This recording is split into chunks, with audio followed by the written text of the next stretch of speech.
Hello, everyone. Thank you for checking out this special episode of Really Dicey. This is Manny, and I'm here with Violet Gray, who is definitely not in any secret society of any sort. Nothing for you to worry about. and today we're going to talk about secret societies in the Dark Archive, a new source book coming out for Pathfinder 2nd Edition. A very interesting perspective on the supernatural. Paizo was kind enough to give us an early copy of the book, and they allowed us to talk to you and spoil for you some of the things in the Secret Society section, which is only 20 pages out of 224. Yes, I really enjoyed it. I think of all of the books that I've read, there's elements of this that I enjoy by far the most. And I really liked Book of the Dead. But yes, I was very excited to read this part. And this is one of my favorite things because as a GM, I adore throwing secret societies at my players. I'm always making them up. You can ask them. I mean, you can't, but because you don't know who they are. But it is one of my secret societies is one of my favorite things to do, and it was one of the things I was most looking forward to reading in this book. Yeah, so it's only 20 pages. But for 20 pages, there's a lot happening here. There's a lot of different parts of it, which is interesting. It's not just lore. Again, the beginning deals with what exactly is a secret society? Well, how does it differ from other groups like the Pathfinder Society or the Knights of Last Wall? Most importantly to me, how it fits into Golarion, because secret societies, I've read the Call of Cthulhu books, and 7C is really into secret society as well. So I was very intrigued with how they incorporated this into the world exactly, how to fit into the myth of Golarion, and they did a really great job. So besides explaining it, they gave you 5 great examples of some of the secret societies that exist in Golarion. I guess we could talk first about the esoteric order of the Palatine Eye, which is interesting. What are your thoughts about it?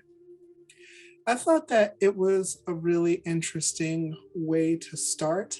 I don't know how familiar our listeners are with Ustalav, but the thing that you can most compare it to that most people know from, say, D&D is like Ravenloft. And so I thought it was interesting that it is the secret society that is the most open about it. And, they will go down, oh, look, there goes that secret society walking down the street.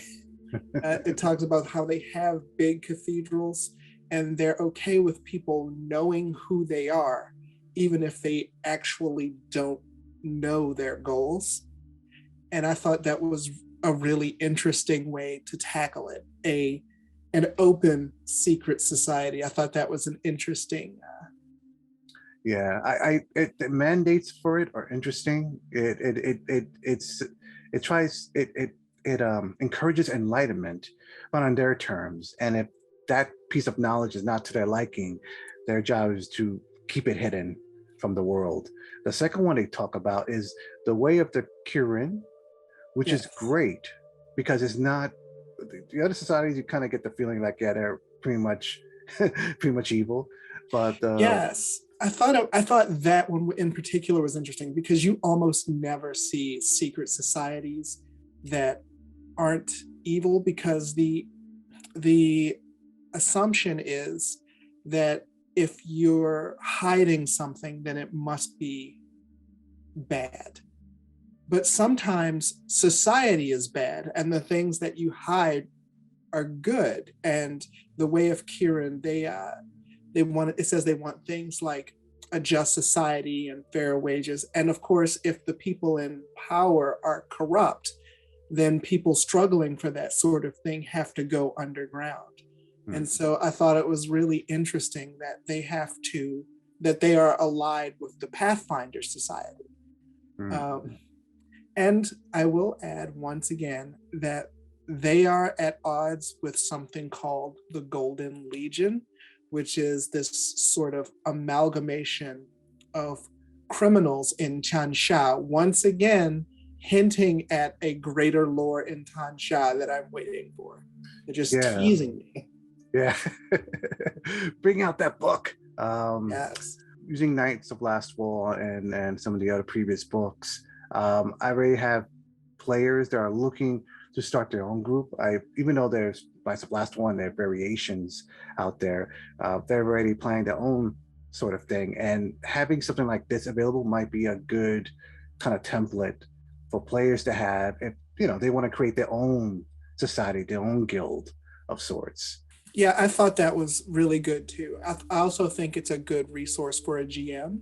So the short version is that it breaks down secret societies into its three most common types: the pyramid, which is the top down; the cell, which depends on members not knowing all the other members; and the chapter, which is like a happy medium. It says that the Pathfinder Society is an example of a chapter type society. And it really breaks down the positives and negatives of the different types of secret societies. And I thought that was really good. And I think for players or for GMs, it's a good resource if you want to tackle that. The Cat and Mouse Societies it's pretty. I look at it as the kind of like Pathfinder's answer to the Court of Owls in Batman. Yeah. Mm-hmm. Yeah, absolutely. Again, I like the theatrics of it. I like the hunt. It's like kidnapping players and having them part of a game that they need to escape from. Yeah, it says that the Cat and Mouse Society generally tends to be privileged people. And it is the ultimate expression of privileged people sort of reveling in their superiority. We are the predators, everyone else is the prey. We are the strong ones, everyone else is the weak ones. And it can be so cathartic to sort of turn that on its head in the course of an adventure. So I think there's a lot of potential there. The Moral Village Societies, interesting. I sort of think of Midsummer. I sort of think of the Wicker Man. This is your pretty much closest to cult in secret society that you have. I think that Midsummer is probably the best comparison that one could make, especially considering if you saw the movie, the first person died trying to procure some forbidden knowledge in Midsummer. He tries to get the book and he ends up dying. And it mentions here that this particular secret society is guarding something. And it chronicles an adventurer who barely escapes with her life because she stumbles into this fact and they decide that she has to die. And so, I think that's a really interesting. I would actually, of the secret societies, that's the one I think I would like to know more about, because it never actually says what they're guarding. But yeah, I think in Midsummer, sort of Wicker Man type of society is probably the best analogy you can make for them. Yeah. And I think of the five, this one has the best quick story potential. What I mean by that is that there's enough information there that you can set it up and then homebrew the rest of it very easily. They did a great job in giving it making that environment feel real. And the last one, and I'll try to say this, the Exarchate of the Infinite Clock. A group of people trying to find perfection by removing parts of themselves and adding mechanical parts in. And that sounds all right if they were kind of keeping it to themselves. Right. I think that this particular secret society is interesting. They are essentially amoral scientists. And because of that amorality, they have no problem abducting people and using them as test subjects. Because, they can't use themselves as test subjects, because if they fail, then they die. And no one is left to carry the experiment. So, this is just what we have to do for the good of betterment of mankind. Some Mm. people are just going to have to suffer. It just can't be us. And it's, yeah, and it's this sort of amoral, um, evil sort of society, but not evil for its own sake, but more. I thought it was really, I thought that was really interesting. Um, if you've seen the movie, there's an M. Night Shyamalan movie called Aging or Old. Oh yes, Some, yes. yeah, it was pretty much. I feel like it's pretty much the same philosophy. Mm. This with that unscrupulous secret society. Um, but yeah, I thought that I like in general. I like the different ways that they've approached secret societies, uh, with the different perspectives and the different strengths and the different philosophies behind it. I really like that. Mm. Yeah, these five were fantastic. And once it finishes going, explaining all five, it goes straight into feats. And I love all these feats. These are feats that I think we've all seen in different movies and books and so forth. And now we have rules for them to bring them into the game, which is great. Um, Aura Sight. I'm always in favor of other spells that are different from like detect good and evil or detect Mhm. magic, because after a while they just get kind of boring. And oversight allows you to see the person's attitude and intention, emotional state, um, kind of like a general assessment of their health as well. I know I just like that's a little bit different. And it's not even a spell; it's a feat. Right, Um, right. I think my favorite is, I think it's called Skeptic's Defense, and it is basically a feat that makes you more resistant to the mental effects of the occult, because you're like, yeah, I don't believe in all that. hmm. You're basically the Agent Scully of of paranormal investigation, and I find that either consciously or subconsciously, my campaigns tend toward investigation, and so I think a lot of the feats in this book are really helpful for that. There's a lot of odd ones in here. Folk dowsing. That now there's rules for taking that stick, and looking for water by letting it guide you. The crystal healing, automatic writing. I like a lot.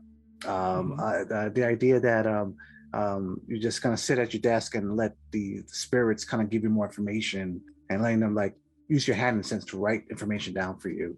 Then it goes straight into secret society member. So there's rules now so that if you wanted to create a secret society, all right, what does it consist of? What are the benefits and the disadvantages of being one? When it comes to connections, what happens if you're in jail? All sorts of very interesting things that you may, as a game master, you may want to be aware of. The part about what happens when you're in jail resonates because my players often end up there. And so that particular part resonates with me. But I think it's one of those things that's both a resource for both players and GMs. I had one of my players in one of my games try to start like his own secret gang. And I think in retrospect, he probably could have benefited from this book. And of course, as a GM, it's my job to come up with interesting side plots and things. And so I would have used this book too. Like, Mm, I really like it. yeah, but my favorite one, and I know my players are going to hate me because I actually do this all the time to them anyway, without this rule. Not today. So now there's rules so that the bad guy can't escape at the last end. I don't know if you ever had situations where you have this kind of like the big bad, but you don't want to kill them off just yet. Mhm. But sometimes a player rolls well, and suddenly they get hit by all this damage, and you gotta somehow, either let the character die or figure something out. But with not today, that allows you a way for them to escape. I thought that was cool. Now I have something like, ah, ha, ha, you know. Yes.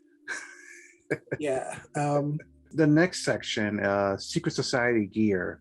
Again, it has kind of like typical items that you've seen in movies and books and cartoon series, and now they got rules for it now in it. Like we all seen the moonlit ink in some way, somewhere, ink that can only be shown in the moonlight. Now there's rules for it.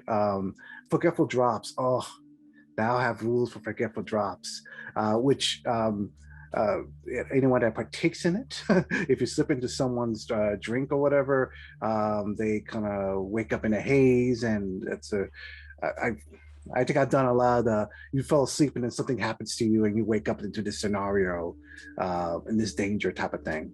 What are your thoughts? Okay, so things like the moonlight writing and the forgetful drops, they might be my favorite part of the book.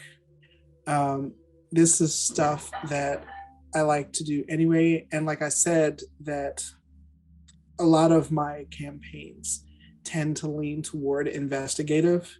Mm. And there's just so much plot for potential with this secret writing and with forgetful drops. But yeah, I think that part is because players might see it as stuff that they can use, but I see it as stuff that my NPCs can use. And, players, of course, can get access to it. But yeah, I think the gear, just for the potential that it has, is probably my favorite part. Yeah. Yeah, and again, there's a lot of other great ones. Self-immolating note is one of my favorites. Pretty much, if you ever love Mission Possible, and so you have a note that can actually do that. After it opens, you have a certain time before it goes up in Yes. flames. Society's portrait is interesting. I'm not sure where they got the inspiration for that, but the idea of a portrait that if one of the members betrays the society, the words traitor appears there. Oh, Um, that's scary.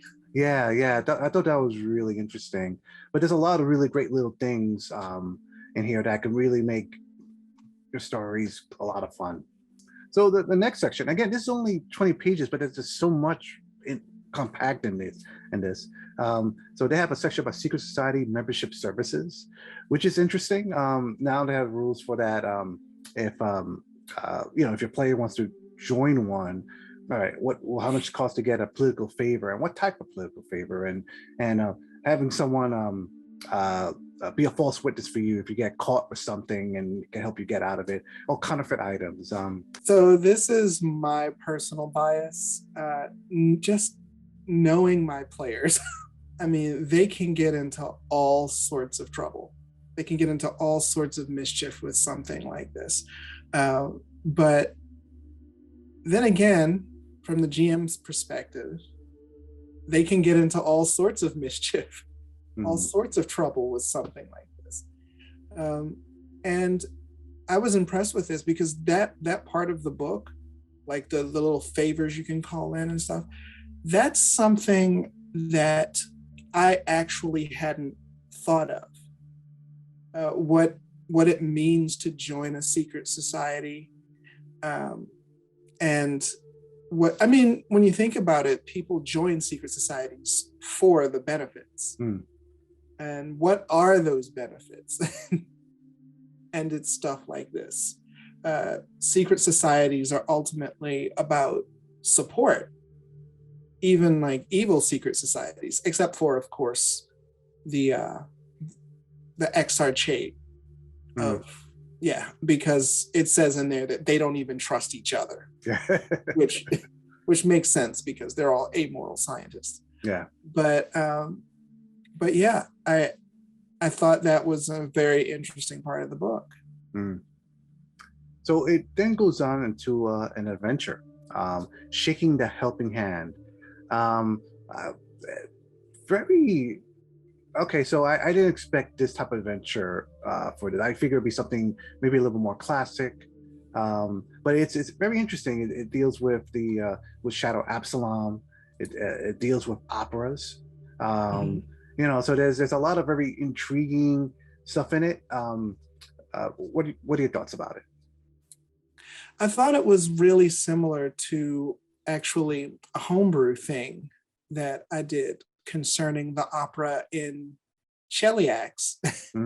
Mm, I had someone who was an opera singer who was also an information broker, and she wanted them to sabotage a rival in exchange for information. So I thought that the part that has to do with that, I thought that was really cool because it is similar to a plot that I had actually come up with in a homebrew game. Um, I look through adventures just to get different ideas for my own homebrew adventures, and I knew I was gonna like this one because I like so much of already. I like the tone and I like the feel mm. of Dark Archives. I like what they were going for, and I was like, yes, they understand me. But yeah, I thought it was pretty cool. Yeah, I'm not surprised. I know you mentioned that you like doing investigation adventures, and that's Mm-hmm. what this is.